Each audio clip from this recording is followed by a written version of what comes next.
الحمد لله رب العالمين، والصلاة والسلام على رسوله الكريم. أما بعد، معزز سامعین کرام، جب ہندوستان کے گوشے گوشے میں مختلف تنظیموں، اداروں اور کالجوں میں غیر معمولی دھوم دھام سے آزادی کا جشن منایا جاتا ہے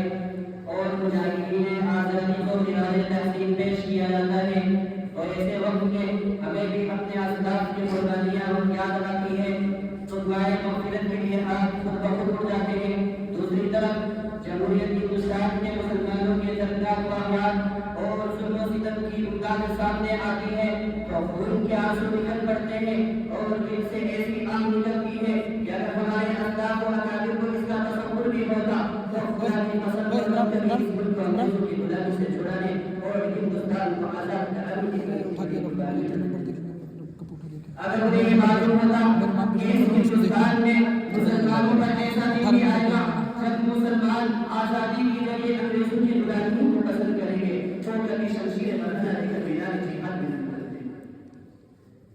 انہیں کیا معلوم تھا کہ اس ہندوستان کی آزادی کے لیے بالاکوٹ کی پہاڑی پر سید احمد شہید اور شاہ اسماعیل شہید نے جان دی ہے؟ انہیں کیا معلوم تھا کہ جس ہندوستان کی آزادی کے لیے شامی کے میدان میں علماء دیوبند کو کا اشارہ بنایا گیا ہے؟ انہیں کیا معلوم تھا کہ جس ہندوستان کی آزادی کے لیے شیخ الاسلام شیخ الہند قیادت پڑھ گئے ہیں؟ انہیں کیا معلوم تھا کہ جس ہندوستان کی آزادی کے لیے 1857 میں 51,000 علماء شہید ہوئے ہیں؟ انہیں کیا معلوم تھا کہ جس ہندوستان کی آزادی کے لیے علماء کو بندھنا جب آگ کے انگاروں پر ڈالا گیا ہے؟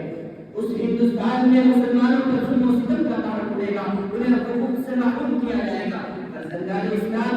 اس ملک کو آزاد ہوئے 77 سال ہو رہے ہیں، لیکن اس 77 سالہ دور آزادی میں مسلمانوں کے ساتھ کس طرح غیر مساویانہ رویہ اختیار کیا ہے اور ظلم و ستم کے کون کون سے ہتھیار استعمال نہیں کیے ہیں، اس کی جلد بڑی داستان ہے۔ سینکڑوں فسادات کی تاریخ میرے سامنے ہے کہ انسان کو بغیر ثبوت اور بغیر جرم کے 11 سال جیل میں رکھ کے ظالموں نے ان کے ساتھ ایسا ظالمانہ رویہ اختیار کیا ہے جس کو بیان نہیں کیا جا سکتا، جس کو یاد کرے تو یاد کر کے کلیجہ منہ کو آتا ہے، سراریں کیوں ہو جاتی ہے، پاؤں اتنے سے زمین کھسک جاتی ہے کہ ہاں یہ کیسی آزادی ہے کہ مسلمانوں کا جان و مال محفوظ نہیں ہے، ہماری عزت و آبرو پر شرفوں مارے جا رہے ہیں، ہمارے حقوق کو پامال کیا جا رہا ہے، ہماری آبادیوں کو ویران کیا جا رہا ہے، ہماری مساجد و مساجد کو مسمار کیا جا رہا ہے، قبرستانوں پر غصبانہ قبضہ کیا جا رہا ہے، وقت کی ہوئی زمینوں پر قبضہ کرنے کی سازش کی جا رہی ہے، اور وہ لوگ جو کہ وقت کی ہوئی زمین پر قبضہ کر کے بلند و بالا عمارت بنا چکے ہیں، ان کے خلاف حکومت کی طرف سے